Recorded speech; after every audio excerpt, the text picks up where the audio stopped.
Hello and welcome to Joy of Books with me, Miss Joy. Today's offering is Gangsta Granny by David Walliams. This children's fiction book was released in 2011. Sharing their views on the book today is Dahlia. So Dahlia, please tell us all about this modern children's classic. Hello everybody. Today I'm going to be talking about the book Gangsta Granny by David Walliams. My favorite type of books have to be thrillers. However, my favorite book has to be Gangsta Granny. It's amazing. I love this book for so many reasons. David Walliams presents hilarious books aimed at kids. Gangsta Granny is about the one thing people think is boring, their grannies. If you think your granny sucks, marry mints all day, plays Scrabble and always wears knitted sweaters, then think again, for she could be an international jewel thief. The illustrator of Gangsta Granny is Tony Ross, and David Walliams is the author. Tony Ross is an English children's author and illustrator. He has illustrated more than 800 books, including books for Roald Dahl. He is well known for the Little Princess series of books for preschoolers. David Walliams is a British comedian and writer. He performed on television as a comedian for many years before he began writing for children. His children's books have been published in 53 languages and sold more than 18 copies. Some of his most popular books include Billionaire Boy, Mr. Stink, Awful Auntie, Bad Dad, Demon Dentist, and much, much more. Here's a quick summary of what happens in this book. Every Friday night, Ben goes to his boring old grand's house to do the usual, play silly board games and eat cabbage soup. But suddenly Ben discovers that his 90-year-old granny is actually an international jewel thief who goes by the name of the Black Cat. Gran enlists Ben's help to steal the most framed of all jewels, the crown jewels. It's a really funny book, and the relationship between Ben and his gran is really sweet. You would wish that your granny were like her. It's hilarious and will make you cry. Gangsta Granny is an adventure book, and I would say that Gangsta Granny would be most suitable for the ages of 7+. I read Gangsta Granny when I was around 8, and I really enjoyed it. Here I'm gonna give some more, information about the main characters. Firstly, Ben. Ben is 11 and an only child and a poor reader, whose ambition is to be a plumber. Every Friday he visits his granny, while his parents go to watch ballroom dancing, and he hates those dull, smelly, cabbage-dominated evenings. Then he discovers that his granny isn't quite what she seems, and his life takes a dramatic turn for the better. Gangster Granny is a feisty, fierce, fearless granny who lives on her terms. She is someone who defies stereotypes by breaking the rules and challenging the norms of society. With her sharp wit, cunning mind, and unflinching courage, she was always one step ahead of her adversaries. Her tough exterior is matched only by her kind heart, as she often goes out of her way to help those in need. Despite her rigid body and no-nonsense attitude, Gangster Granny is a character filled with depth, whose equal parts of hilarious, inspiring, and endearing. Her backstory and motivations are complex, which makes her all the more interesting to follow.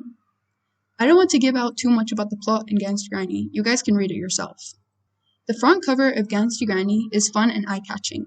On the cover there is a drawing of Granny and Ben, both wearing masks, stealing some jewels. This gives out a hint of the book. Now I'm going to read an extract of this book, Chapter 1. "But Granny is so boring," said Ben.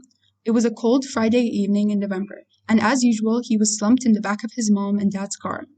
Once again, he was on his way to stay the night at his dreaded granny's house. "All old people are. Don't talk to your granny like that," said Dad, weakly, his fat stomach pushed up against the steering wheel of the family's little brown car. "I hate spending time with her," protested Ben. "Her TV doesn't work. All she wants to do is play Scrabble, and she stinks of cabbage." "In fairness to the boy, does stink of cabbage," agreed Mom, as she applied some last-minute lip liner. "You're not helping, wife," muttered Dad. "At worst, my mother has a very slight odor of boiled vegetables." "Can't I come with you?" pleaded Ben. "I love what's-it dancing," he lied. "It's called ballroom dancing," corrected Dad. "And you don't love it," you said. And I quote, "I would rather eat my own boogies than watch that rubbish." Now, Ben's mom and dad loved ballroom dancing. Sometimes Ben thought that they loved it more than they loved him. There was a TV show on Saturday evenings that Mom and Dad never missed called Strictly Stars Dancing, where celebrities would be paired with professional ballroom dancers.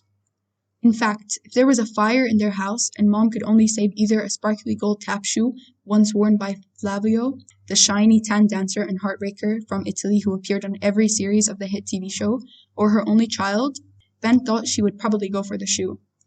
Tonight, his mom and dad were going to an arena to see Strictly Stars dancing on live stage. I don't know why you don't give up on this pipe dream of becoming a plumber, Ben. And think about dancing professionally, said Mom, her lip liner scrolling across her cheek as the car bounced over a particularly bumpy speed bump. Mom had a habit of applying makeup in the car, which meant she often arrived somewhere looking like a clown. Maybe, just maybe, you could end up on Strictly, added Mom excitedly. Because prancing around like that is stupid, said Ben. Mom whimpered a little and reached for the tissue. You're upsetting your mother.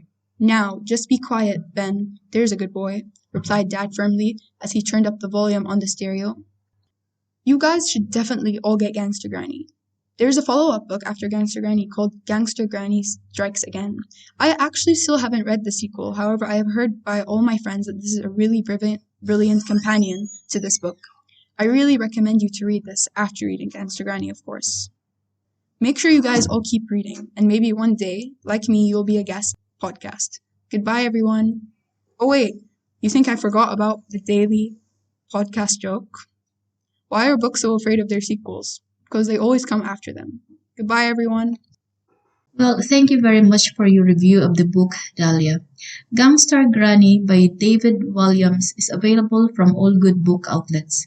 Thank you for joining me, and please remember to like and subscribe to Joy of Books.